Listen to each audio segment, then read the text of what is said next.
Hi, Charlie. How are you? Hi, Shelley. Not too bad. We just got back from the Duke Medical Center where I had a CT scan for my leukemia, and now we're at the Raleigh Art Museum, sitting outside. It's pretty here. It's a beautiful day.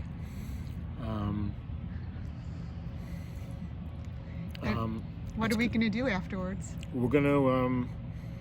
Shelley had brought some hammocks. We're gonna hook up some hammocks, and be my first time that I can remember.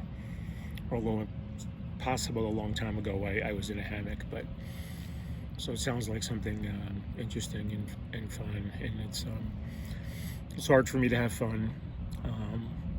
It's a struggle all the time. I try. I do the best I can. And Shelley helps a lot, and yeah, so hopefully it'll be nice. I hope we have a relaxing time, and I hope that you enjoy it so much that we come back again. I wanted to use this time to talk about something that you've brought up a couple of times, and that is, if you could do something different, what would it be? Excuse me. The number one thing over the years that I had always in my head wished maybe I had done was pursue a career in music. When I was in junior high school and high school, music was my life. It was everything. I played clarinet. I played saxophone at some point. I played a little guitar.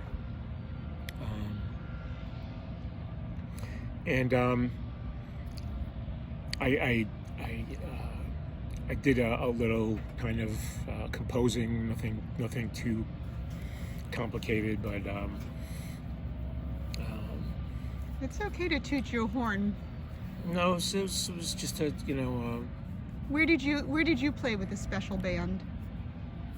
special band. Yes, with I think it was your high school band. Oh, well, so I was in both. In junior high school, I was in Queens Borough-wide band that's in New York.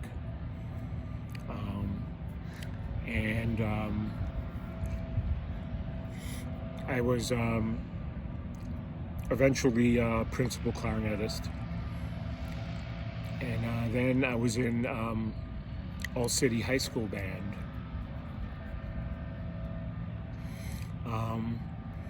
Where I was principal tenor saxophone player. And in All City High School band, I was there for 2 years. We played at Carnegie Hall in New York. Not too shabby. And so it was kind of very exciting. And but when I was in junior high school and I was in Queens Borough-wide band, the leaders of the band got a scholarship for me to go to the music school at Interlochen, Michigan, which is a very famous, prestigious music school for the summer.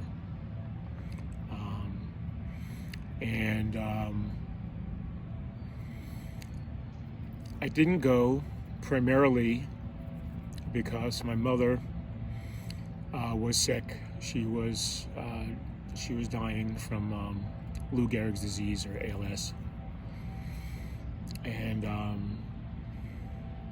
I felt I should stay at home. In retrospect, I think I was also scared to go, but so I turned it down, and I went on. I continued playing in high school. And then after high school, I just gave up music completely. And when it came time to go to college and pick a college, I decided to major in computer science. I think that I didn't believe in myself enough to keep playing, and I also was just lazy and didn't really want to keep practicing. Because I wanted to be real. I was good, but I wanted to be really, really good, and I needed a lot lot of practice. And so I took the easy way out and majored in computer science, and I never played again.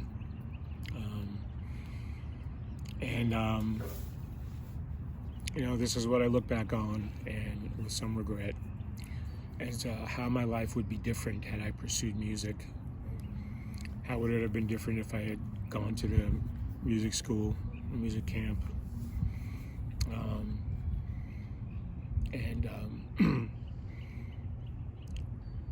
I even wonder, would I be the same person, and would I have gotten sick?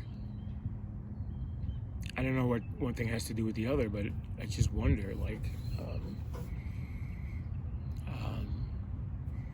my life would have been completely different, and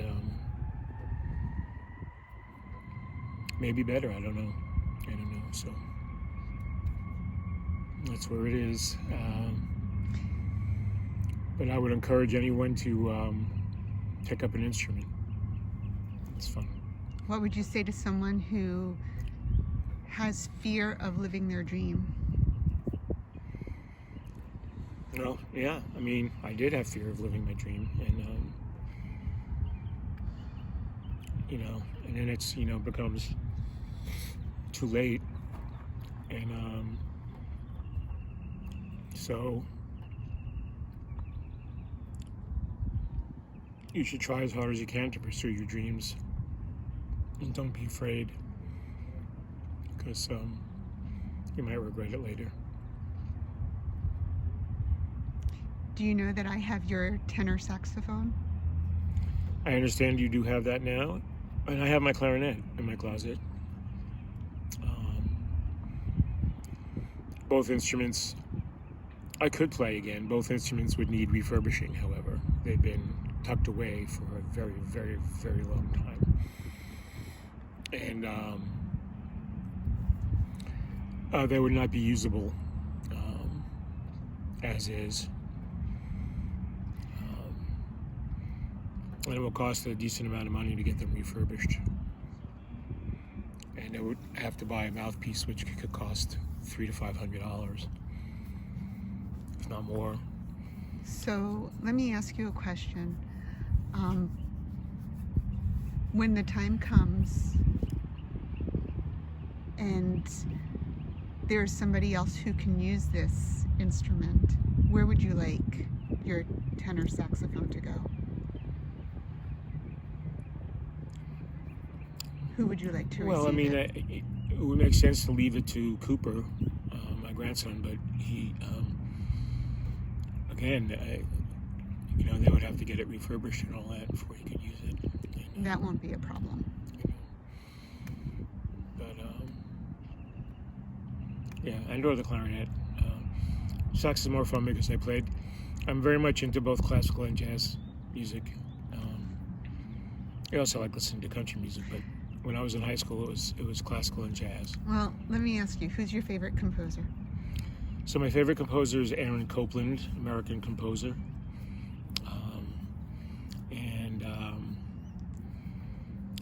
I love his stuff. I don't think I've ever played any of his stuff. Yeah, we did play some of his stuff. Yeah, one piece at least in the Old City High School band. But and am I remembering correctly that you have Aaron Copland's autograph? I do have his autograph on a mini score of one of his pieces. I was able to, through connections, I was able to go backstage at a concert that he was conducting and get his autograph. So. And what is your proudest moment with regard to music?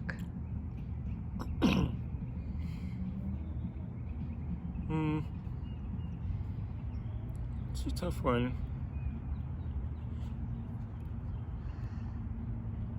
It's probably performing in Carnegie Hall. I did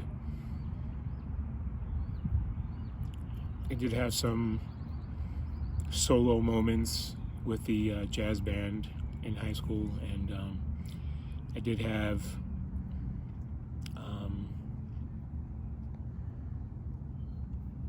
I forgot what I was going to say.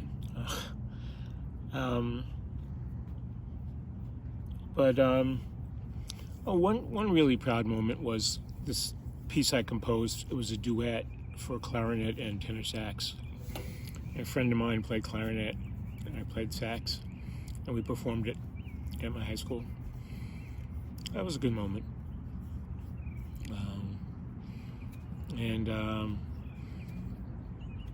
I wrote a couple of other things, but none of them were ever performed anywhere. And when you go to a Broadway show, can you just share with everyone how you like to watch a show? I'm really much more enthralled by what's going on in the pit with the orchestra than I am with the actual show. Because I used to envision myself being in a pit band.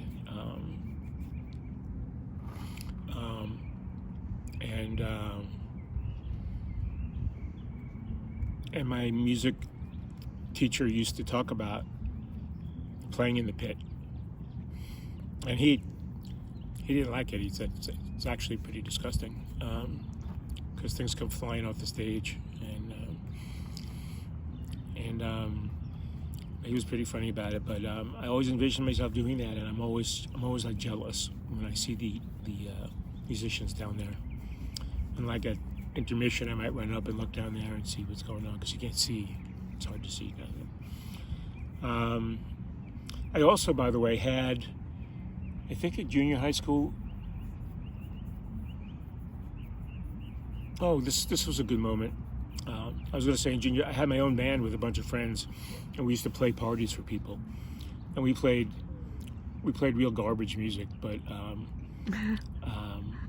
I didn't know that. Yeah, we played. We were called the Expressions, and well, I know you for over 30 years, and I didn't know that. Yeah, and we played. We even played at someone's bar mitzvah in the community center of my apartment complex, and that was a lot of fun, and I was really proud of it then. Now I look back on it in horror, how bad we were.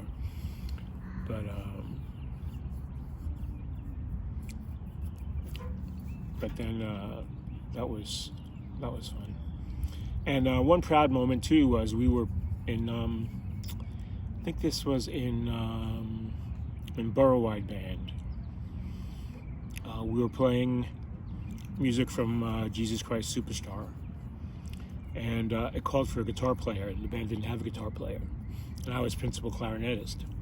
So at the end of a selection that we played of something else, I put down my clarinet, I got up and I walked to the back and picked up a guitar, and all of a sudden I was the guitarist in All City High School band, and that was pretty cool.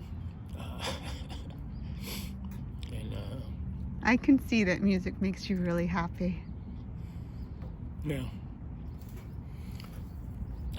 Being involved in music there's a lot of camaraderie. I mean, when I was in All City High School band, we would rehearse every Saturday at 8 o'clock in the morning. I think it was 8 to 12, wow, or something like that. Or 8 to, yeah, it was a long time. Maybe it was not quite 4 hours, but.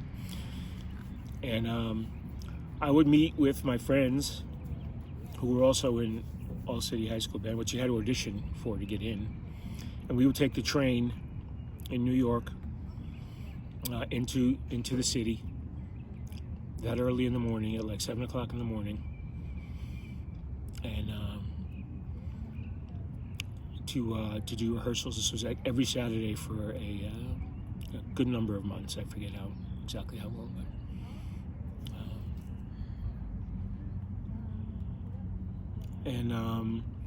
there's a lot of camaraderie involved, a lot